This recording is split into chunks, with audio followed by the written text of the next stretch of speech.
que aconteceu na sua escola que ainda não parece real? Eu estava na metade do exame estadual quando minha prótese de mão começou a apresentar problemas. Em apenas alguns segundos, meus dedos estavam se curvando. Sr. Rogers, suspirei enquanto os motores ligavam. Algo está errado com minha prótese. O Sr. Rogers nem sequer levantou os olhos da prancheta. Protocolo de teste estadual. Sem interrupções, sem exceções. Os dedos mecânicos estavam pressionando a palma da mão agora. A pressão estava muito além do que deveria. Esta é uma emergência médica. Os recursos de segurança não estão funcionando. Que conveniente. Ele finalmente olhou para mim. Sua prótese quebrou durante o teste mais importante do ano. Rachadura. Uma das juntas de plástico do polegar quebrou. Ela está literalmente se partindo. Então você deveria ter cuidado melhor do seu equipamento. A prótese de mão foi projetada para segurar com a mesma pressão de uma mão humana normal, mas estava apertando muito mais do que isso agora. Por favor, deixe-me desconectá-la porque há um botão de liberação de emergência. Toque no aparelho e estará automaticamente reprovado. Eletrônicos são proibidos nas provas estaduais. Destiny, que estava sentada ao meu lado, inclinou-se e sussurrou com preocupação em sua voz. Isso é fumaça saindo do seu braço? Uma névoa cinza subia da articulação do meu pulso, onde os motores estavam superaquecendo, e o cheiro de plástico queimado enchia minhas narinas enquanto o calor se espalhava pelo meu antebraço. Sr. Rogers, está literalmente pegando fogo. Pare de ser dramático quando temos apenas 17 minutos restantes. A mão protética de repente se abriu com todos os 5 dedos esticados para fora. Então fechou-se em punho com tanta força que minha mesa rachou com o impacto. Parecia que alguém estava tentando desparafusar meu braço do meu corpo. Oh meu Deus! Willie gritou da última fila enquanto se levantava de um salto. Precisamos ajudá-lo agora antes que algo pior aconteça. Silêncio! O Sr. Rogers rugiu com o rosto ficando vermelho. A próxima pessoa que falar será expulsa do distrito. Escondida, Jane digitava freneticamente embaixo da mesa. Estava 2 fileiras atrás. Vou ligar para minha mãe porque ela é enfermeira no hospital. Ligue agora. Aspas. O Sr. Rogers marchou em sua direção com a mão estendida. Tentei alcançar o botão de liberação de emergência com a mão esquerda, mas meus dedos tremiam demais para segurar o pequeno botão corretamente. A prótese estava girando agora, com a mão inteira girando muito além de sua amplitude normal de movimento. O sangue escorria pelo meu braço e pingava na folha de teste. Alguém ligue para o 190.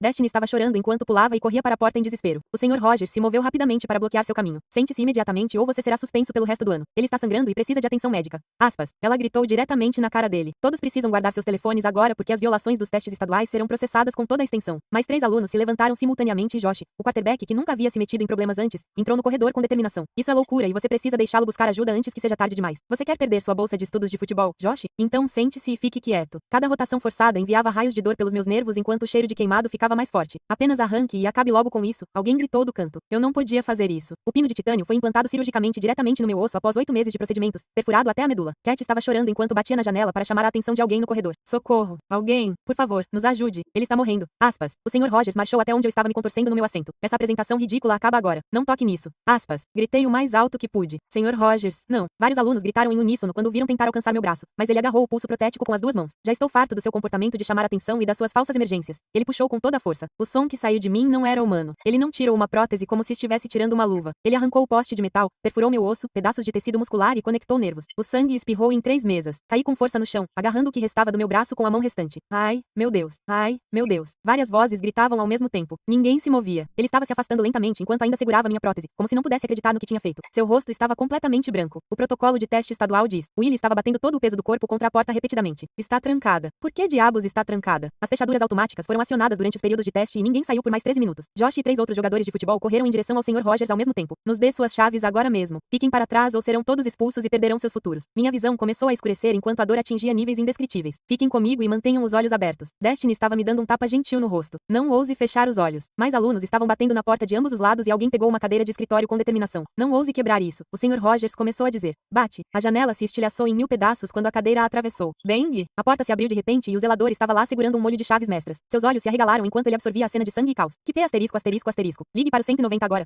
Aspas. Todos gritaram ao mesmo tempo. No hospital, tive que passar por 3 cirurgias. Primeira, só para salvar minha vida. Segunda, para consertar o que pudessem. Terceira, para me preparar para uma nova prótese um dia. Eu tinha perdido 40% de sangue. Se não tivesse mais, eu não teria sobrevivido. O Sr. Rogers foi preso no estacionamento. Minha prótese ainda estava em sua mão, meu tecido ainda pendurado nela. O conselho estadual concedeu-lhe licença remunerada. Mas isso não foi o suficiente. Ele arrancou meu braço, então eu estava pronto para despedaçar sua vida, membro por membro. A primeira coisa que rompeu a névoa foi aquele som, aquele barulho úmido de rasgo quando o pino de titânio foi arrancado do meu osso. Abri os olhos de repente para as luzes e monitores do hospital apitando. A enfermeira que verificava meu soro pulou para trás quando comecei a me debater e agarrou meus ombros para me segurar. Você está seguro agora. Você está na UTI. Ela continuou dizendo enquanto eu tentava descobrir onde estava. Minha garganta parecia uma lixa e quando tentei falar, não saiu nada além de um coaxar. Ela me deu lascas de gelo que derreteram na minha língua enquanto explicava que eu estava fora por 2 dias após 3 cirurgias consecutivas. Você estava gritando durante o sono. Ela disse baixinho enquanto ajustava o gotejamento de morfina. Meus pais estavam sentados na janela. Os olhos da mãe, vermelhos e inchados, notaram que eu estava acordado. As mãos do meu pai tremiam quando ele se levantou e foi até minha cama. Eles tinham ouvido tudo, cada grito, rosto, cada pesadelo sobre aquela sala de aula. O detetive apareceu naquela tarde enquanto eu ainda estava flutuando por causa dos analgésicos. Ele pegou um caderno e clicou com a caneta enquanto me pedia para começar do começo. Minhas palavras saíram lentas e arrastadas, mas contei a ele sobre a prótese se esmagando, a fumaça subindo dos motores, o Sr. Rogers se recusando a deixar alguém ajudar. Ele anotou todos os detalhes sobre as portas trancadas que não abriram por 13 minutos enquanto eu sangrava no chão. Temos a prótese como evidência, ele disse enquanto folheava as fotos em seu telefone. A imagem fez meu estômago revirar porque meu lenço ainda estava pendurado nos dedos de metal como um objeto de filme de terror. O distrito enviou sua representante na manhã seguinte, e ela ficou ao pé da minha cama, lendo em fichas sobre a investigação em andamento e o compromisso com a segurança dos alunos. Seus olhos continuavam disparando para o teto, para as paredes, para qualquer lugar, menos para as bandagens grossas enroladas no que restava do meu braço. Ela falava monotonamente sobre políticas e procedimentos enquanto eu observava o soro pingando e contava os segundos até que ela fosse embora. Saia, finalmente consegui dizer, e ela praticamente saiu correndo da sala. Destiny apareceu no terceiro dia, parecendo que não dormia desde o incidente. Suas mãos tremiam e as lágrimas começaram a rolar pelo seu rosto antes mesmo de ela se sentar. Eu deveria ter enfrentado ele, ela repetia sem parar. Eu deveria ter feito algo antes em vez de ficar parada ali. Ela descreveu como me viu desmaiar por causa da perda de sangue e pensou que eu estava morrendo ali mesmo no chão da sala de aula. Eu disse a ela que ela salvou minha vida me dando um tapa para me acordar quando tudo estava ficando escuro, mas ela apenas balançou a cabeça e chorou ainda mais. Meu telefone começou a vibrar sem parar quando alguém postou um vídeo da sala de aula online. A filmagem era granulada e tinha apenas 30 segundos de duração, mas dava para ouvir os gritos e ver o caos enquanto os alunos tentavam arrombar a porta. A seção de comentários estava lotada de gente pedindo que o Sr. Rogers fosse demitido imediatamente, enquanto outros exigiam acusações criminais. Minhas notificações não paravam de chegar e cada ping fazia minha cabeça latejar mais. A conselheira financeira do hospital bateu na minha porta naquela tarde com uma pasta grossa de papelada. Ela explicou com uma voz calma que uma nova prótese custaria pelo menos as $40.000 e isso sem incluir os meses de fisioterapia que eu precisaria. O seguro estava analisando se isso contava como um incidente coberto, já que a prótese original havia apresentado defeito antes do ferimento. Eu queria jogar alguma coisa nela, mas agora eu só tinha uma mão e ela estava conectada a uma intravenosa. Ela deixou mais papéis na minha mesa de cabeceira sobre planos de pagamento e programas de assistência financeira. Minha primeira sessão de fisioterapia foi apenas tentar sentar sem cair. O desequilíbrio de peso do meu braço amputado fazia tudo parecer errado e eu continuava caindo para um lado. Algo parece muito estranho sobre como o Sr. Rogers continuou falando sobre as regras estaduais de testes enquanto o braço de uma criança estava literalmente soltando fumaça e se partindo. Que tipo de treinamento faz alguém ignorar sinais de perigo tão óbvios? A terapeuta tinha mãos gentis, mas cada movimento disparava fogo pelo meu ombro, onde ela tentava consertar o dano. Ela me ajudou a ficar de pé por 10 segundos antes que minhas pernas cedessem e eu caísse de volta na cama, ofegante. Vamos com calma, ela prometeu enquanto fazia anotações em sua prancheta. Talvez 6 meses antes de podermos sequer pensar em lhe dar uma nova prótese. Naquela noite, o sonho me atingiu com força e eu estava de volta naquela sala de testes com as portas batendo repetidamente. As fechaduras continuavam clicando e o Sr. Rogers continuava tentando segurar meu braço, não importa o quanto eu gritasse. Acordei com os monitores enlouquecendo e uma dor fantasma queimando em um braço que não estava mais lá. A enfermeira entrou correndo e colocou algo na minha veia que fez o mundo amolecer nas bordas. É para a ansiedade, ela explicou enquanto reiniciava os alarmes. As mensagens dos colegas de classe estavam divididas ao meio quando finalmente verifiquei meu telefone. Metade dizia que estava orando por mim e não conseguia acreditar no que havia acontecido. A outra metade postava que eu provavelmente quebrei minha própria prótese de propósito para escapar da prova. Alguém escreveu um parágrafo inteiro sobre como foi conveniente que meu dispositivo falhou durante a prova mais importante do ano. Meu dedo pairou sobre o botão de resposta, mas em vez disso, simplesmente apaguei todos os aplicativos de mídia social do meu telefone. Papai veio naquela noite e sentou-se na beirada da minha cama com uma expressão no rosto como se tivesse algo terrível para me dizer. Eles prenderam Rogers no estacionamento da escola, ele disse lentamente. Ele ainda estava com sua prótese nas mãos, com seus lenços ainda presos a ela, e sua mandíbula estava cerrada quando ele explicou que o Conselho Estadual de Testes havia dado ao Sr. Rogers uma licença administrativa remunerada enquanto aguardavam a investigação. Licença remunerada, ele repetiu como se não pudesse acreditar nas palavras. Por arrancar seu braço, ele ganha licença remunerada. Minha mãe rompeu pela porta 10 minutos depois com o telefone já na mão e começou a navegar pelos sites de advogados enquanto meu pai explicava o que havia acontecido. Ela continuou dizendo que precisávamos de ajuda jurídica agora, hoje, neste segundo, mas eu disse a eles para esperarem porque eu tinha outros planos primeiro e os advogados iriam atrasar tudo com seus procedimentos, acordos e papelada. Minha mãe agarrou minha mão boa e disse que eu estava em choque por não estar pensando claramente. Mas eu nunca me senti tão focada na minha vida porque o Sr. Rogers precisava pagar pelo que fez e o sistema jurídico demoraria uma eternidade. Meu telefone vibrou com uma mensagem de texto de Willie e quando abri, havia uma foto da sala de testes com minha mesa ainda mostrando aquela enorme rachadura de onde minha prótese havia caído, além de manchas escuras no chão que não conseguiam limpar. Salvei a foto em uma nova pasta que chamei de evidências e comecei a digitar uma lista de todos que estavam naquela sala. Cada pessoa que viu o Sr. Rogers agarrar meu braço e puxá-lo até rasgá-lo. A assistente social do hospital bateu na porta e entrou com uma pilha de papéis explicando meus direitos como vítima e como as portas trancadas eram uma clara violação da ADA, já que me impediam de obter ajuda médica durante uma emergência. Ela me entregou panfletos sobre grupos de apoio a traumas e acomodações para deficientes enquanto eu balançava a cabeça e fingia me importar. Mas, na verdade, eu estava pensando em como já havia encontrado o endereço residencial do Sr. Rogers no site de registros de propriedade do condado. Na manhã seguinte, liguei para a linha direta de reclamações da ADA sobre minha cama de hospital e contei à mulher do outro lado exatamente o que aconteceu com as fechaduras automáticas que não abriam mesmo quando eu estava sangrando no chão. Ela continuou ofegante e dizendo: "Meu Deus." Enquanto eu descrevia como fiquei preso por 13 minutos enquanto meu braço era literalmente arrancado do meu corpo, ela prometeu que investigariam imediatamente porque essa foi a pior violação que ela ouviu em 20 anos. Josh me mandou uma mensagem naquela tarde dizendo que os administradores já estavam dizendo a todos que as portas tinham que ser trancadas durante os testes estaduais, sem exceções, nem mesmo para incêndios ou emergências médicas, porque é isso que o estado exige. Ele vinha fazendo perguntas em todas as aulas e o vice-diretor já o havia chamado de lado 2 vezes para alertá-lo sobre seu problema de atitude e como isso poderia afetar suas recomendações para a faculdade. Eu disse a ele para continuar perguntando mesmo assim e registrar tudo o que eles dissessem se ele pudesse fazer isso sem ser pego. Meus pais agiram pelas minhas costas e contrataram uma advogada civil chamada Amina Faraok, que apareceu no hospital usando um terno que provavelmente provavelmente custou mais do que nosso carro e imediatamente começou a disparar perguntas sobre o incidente enquanto fazia anotações em seu tablet. Ela entrou com pedidos de FOIA naquele mesmo dia para todos os protocolos de teste, todos os e-mails sobre o incidente, o arquivo pessoal completo do Sr. Rogers e quaisquer reclamações anteriores sobre ele ou os procedimentos de teste. Percebi que talvez ter um advogado não atrasaria meus outros planos. Afinal, especialmente quando ela mencionou que poderia intimar imagens de segurança e forçar as pessoas a testemunhar sob juramento. A mina voltou no dia seguinte com uma pilha de solicitações de documentos que estava enviando ao distrito escolar. 17 exigências diferentes para cada e-mail, cada manual de políticas, cada reclamação anterior sobre protocolos de testes ou o Sr. Rogers nos últimos 10 anos. O distrito teria 30 dias para responder e ela disse que se tentassem esconder alguma coisa, ela entraria com um pedido de sanções e os faria pagar por obstrução. Um aluno anônimo me enviou um vídeo por meio de uma conta falsa do Instagram e, quando o abri, meu estômago embrulhou porque era mais longo do que o primeiro, com áudio cristalino do Sr. Rogers dizendo o protocolo de testes estaduais antes de agarrar minha prótese. Dava para ouvir o estalo quando ele puxou. Meu grito que se seguiu e então ele dizendo: "Ninguém se mova", enquanto ainda segurava meu braço decepado como se não pudesse acreditar no que tinha acabado de fazer. A mina assistiu 3 vezes e disse que isso era uma evidência direta de desrespeito deliberado à segurança. Que ele escolheu as regras dos testes em vez da vida de um aluno e qualquer júri ficaria horrorizado. Diego Alvarez, da empresa de próteses, ligou para o meu quarto de hospital e disse que tinha ouvido falar do mau funcionamento e queria examinar o dispositivo com defeito para descobrir o que deu errado. Ele pareceu genuinamente chateado com o que aconteceu e mencionou que o seguro deles poderia cobrir uma substituição completa se a investigação mostrasse que foi uma falha mecânica em vez de erro do usuário, o que foi a primeira esperança que tive de conseguir um novo braço. Mas então, 3 dias depois, chegou uma carta da seguradora dizendo que eles estavam investigando se isso era uma falha pré-existente do dispositivo que eu deveria ter relatado antes, e que eles estavam pausando todas as decisões de cobertura até que a investigação fosse concluída, o que poderia levar até 6 meses. Eu li 2 vezes antes de amassá-la e socar a parede do hospital com a mão restante com tanta força que a enfermeira veio correndo porque achou que eu tinha caído. 2 dias depois, um repórter local chamado C1AW ligou para o meu quarto de hospital e perguntou se eu estaria disposto a falar sobre o que aconteceu naquela sala de testes. Minha mãe começou a dizer não, mas eu peguei o telefone com a mão boa e disse a ele para vir imediatamente. Quando ele chegou com o cinegrafista, sentei-me na cama do hospital e não me contive. Descrevi como os motores da minha prótese começaram a gemer e a superaquecer até que uma fumaça cinza começou a sair da articulação do pulso. Contei a ele sobre o cheiro de plástico derretido queimando que enchia meu nariz enquanto os dedos mecânicos pressionavam minha palma com muito mais força do que foram projetados. Expliquei como era como se alguém estivesse tentando desenroscar meu braço inteiro do meu corpo enquanto o Sr. Rogers ficava repetindo o protocolo de teste estadual sem parar. O cinegrafista teve que parar de filmar 2 vezes porque C1 parecia que ia vomitar. Naquela noite, o segmento foi ao ar no noticiário das 18 horas e meu telefone começou a vibrar com mensagens de todos que o viram. Na manhã seguinte, a secretária da superintendente Yara Haddad ligou e disse que a superintendente precisava se encontrar comigo e com meus pais imediatamente sobre o incidente. 3 horas depois, ela entrou no meu quarto de hospital com 2 homens de ternos caros que ficaram perto da porta como guarda-costas. Ela continuou olhando para as ataduras que cobriam o que restava do meu braço e suas mãos tremiam quando ela colocou a pasta sobre a mesa. Ela começou a falar sobre encontrar um caminho a seguir para todos e como o distrito queria apoiar minha recuperação de todas as maneiras possíveis. Os advogados se aproximaram e um deles puxou uma pasta enquanto o superintendente continuava falando sobre cura e superar essa situação infeliz. O advogado deslizou um papel sobre a bandeja da minha cama e eu vi as palavras acordo de confidencialidade no topo em letras garrafais. Abaixo disso, havia algo sobre uma bolsa de estudos de US $50 mil